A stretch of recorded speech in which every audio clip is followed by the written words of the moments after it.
ஏன் நின்னுட்ட? அவ்வளவுதான். நீங்க எங்க வரணுமோ அங்க வந்துட்டீங்க.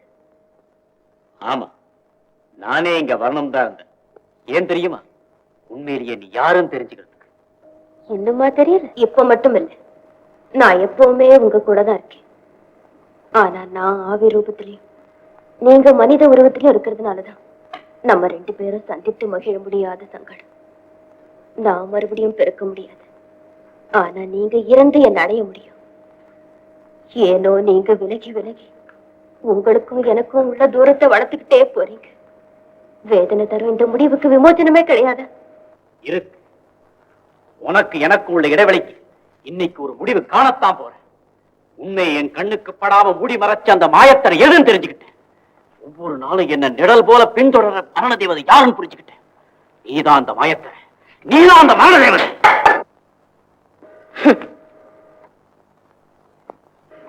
என்ன கொல்ல உங்களால முடியாது. உயிருள்ளவர்கள் தான் இறப்பார்கள். ஒரு முறை இறந்தவர்களுக்கு மறுபடி ஏது மரணம்? இப்போ அது புரியுதா? ஆத்மாக்களுக்கு அழிவே இல்லைன்னு. வாங்க.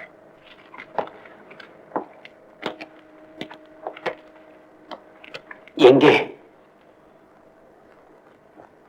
இன்பம் துன்பம் பிறப்பு இறப்பு எதுவுமே இல்லாத புது உலகத்துக்கு போ. வாங்க. சுலபத்துல யாருமே அடைய முடியாத சுதந்திர உலகத்துக்கு போ. சூழ்ச்சி வஞ்சம் எதுவுமே அணுக முடியாத நிரந்தர சொர்க்கத்துக்கு போ. வாங்க.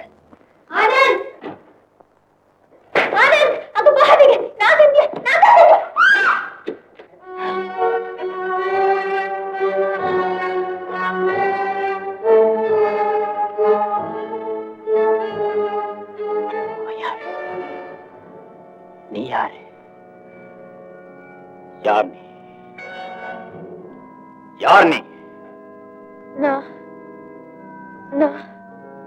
நான் சொல்றேன். நீ யாருன்னு நான் சொல்றேன். கொற்ற மழையில காருக்கு முன்னால நின்னதும், கோட்டானும் ஆந்தையும் குடியிருக்கிற சுடுகாட்ட நடந்து போறதும் நீதான். கட்டில்ல பிணமா கிடந்ததும், காடு மலையெல்லாம் சுத்தி அலைஞ்சதும் நீயேதான். ஆஸ்பத்திரியில இருந்து என்னை இங்க கூட்டிக்கிட்டு வந்ததும், அடிக்கடி மாயமா மறைஞ்சு போறதும் நீ நீ நீயேதான். சாவு வாழ்வு உருவம் ஆத்மாங்கிற வார்த்தைகளை சொல்லி சொல்லி ஏமாத்தி நீ ஏன் எப்படி செய்த? எதுக்காக இந்த நாடகம்? சொல்லு சொல்லு சொல்லு.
என்ன இது? எதுக்கு இதெல்லாம்? உனக்கு ஞாபகம் இருக்கா? நம்ம சிங்கப்பூர் தாத்தா எழுதி வச்ச உயிர். உயிருக்காகவா? ஆமா. உயிர் பிரகாரம் உனக்கு பைத்தியம் அடிச்சா அந்த சொத்தை நாம் அடுத்த வாரிசு.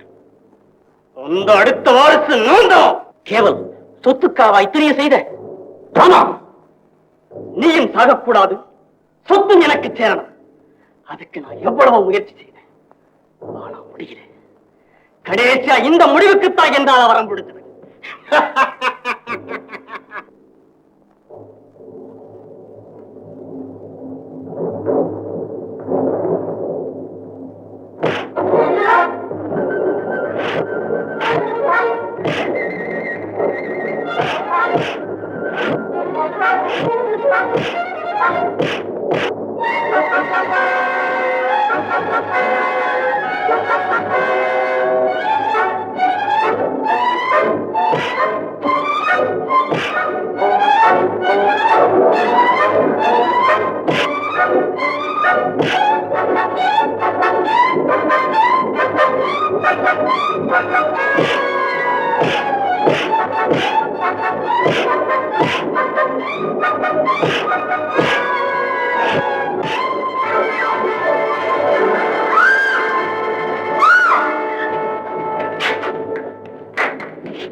ஆன்சர்.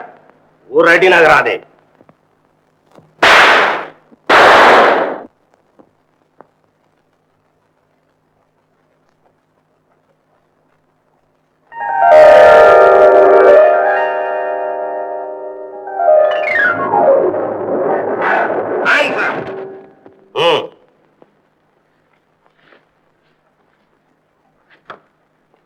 ரமேஷ், ரமாவை கொலை செய்த குற்றத்திற்காக அவனை அரெஸ்ட் பண்றேன்.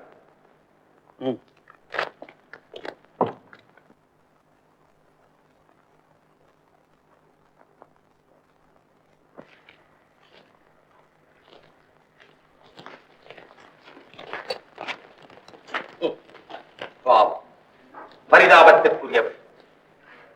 ரமேஷுக்கு உடந்தையாக இருந்ததால் இவளுக்கு இந்த கோரமரணம்.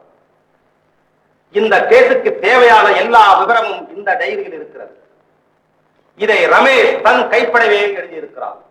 மாண்டு கிடக்கும் மோகினியும் திகைத்து நிற்கும் சந்தியாவும் ஒரு தாய் வயிற்றில் பிறந்தவர்கள். 18 வருஷங்களுக்கு முன் இவர்களது பெற்றோர் குடும்ப சண்டையின் காரணமாக பிரிந்து விட்டார்கள். தாயிடம் சந்தியாவும் தந்தையிடம் மோகினியும் வளர்ந்து வந்தார்கள். சந்தியாவின் தாய் ஆனந்தின் தாயாருக்கு தூரத்துறவு.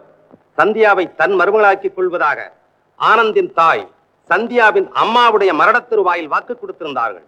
இதெல்லாம் தெரிந்த ரமேஷ், சந்தியா, மோகினி இருவரது உருவ ஒற்றுமையை பயன்படுத்தி ஆனந்தை பைத்தியமாக்கி அவருக்கு வரவிருந்த சொத்துக்களை அபகரிக்க பிரமாதமான திட்டம் ஒன்றை உருவாக்கினான். குடிகார தகப்பனிடம் சென்றான், குடி கொடுத்தான், ஆசை காட்டினான், மோகினியை தன் பொறுப்பிலே ஏற்றுக்கொண்டான். சந்தியாவின் பழக்க வழக்கங்களையும் அவளுக்கு பிரியமான பாட்டையும் மோகினிக்கு கற்றுக் கொடுத்தான். முதலாக ஆனந்தின் கார் முன்னால் மோகினியை நிறுத்தி தன் மோசடி நாடகத்தின் முதல் காட்சியை ஆரம்பித்து வைத்தான். சுடுகாட்டு கதவு தானா திறந்ததே.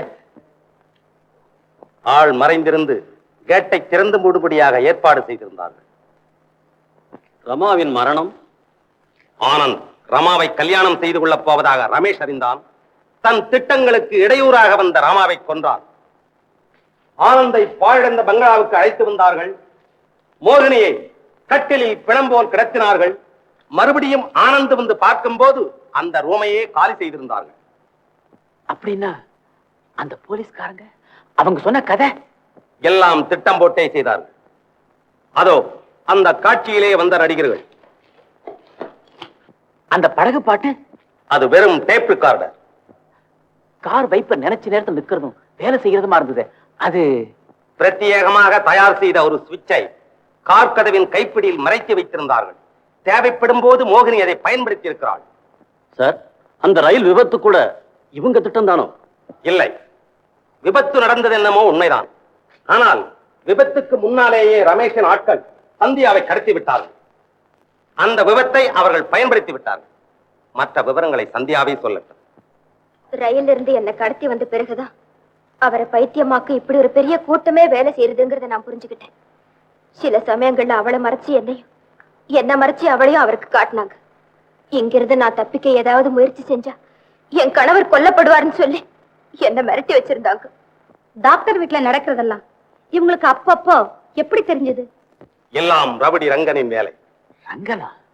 ஆம், உங்க வீட்டிலே மாதவன் என்ற பெயரிலே வேலைக்கு சேர்ந்து ரமேஷுக்கு அப்பப்ப செய்திகளை ரகசியமாக அனுப்பி வைத்தது இவன்தான். இவனது உண்மை பெயர் ரவுடி ரங்கன். பூட்டிய வீட்டுக்குள் பாட்டு கேட்டதும் பியானோ சீட்டை சுத்தி விட்டதும் எல்லாம் இவன் வேலைதான். இவன் வேலைக்கு சேர்ந்ததும் சந்தேகத்தின் பேரிலே துப்பறியும் இலாக்காவை சேர்ந்த மிஸ் சுலோச்சனாவை தாமரை என்கிற பேரிலே ஆனந்த் வீட்டிற்கு அனுப்பி வைத்தோம். இந்த கேஸில் சுலோச்சனாவின் உழைப்பு பாராட்டத்தக்கது. ரமேஷ், சந்தர்ப்பமும் சூழ்நிலையும் குற்றவாளிகளுக்கு சில சமயம் சாதகமாக இருக்கலாம். ஆனால் சட்டத்தின் பிடியிலிருந்தும் போலீசாரின் பார்வையில் இருந்தும் குற்றவாளிகள் எப்பவுமே தப்ப முடியாது. இன்ஸ்பெக்டர், இவளை கொண்டு போகலாம். திட்டமிட்டு பிறரை ஏமாற்றி வாழ நினைப்பவர்களுக்கு ரமேஷின் முடிவு ஒரு பாடமாக இருக்கட்டும்.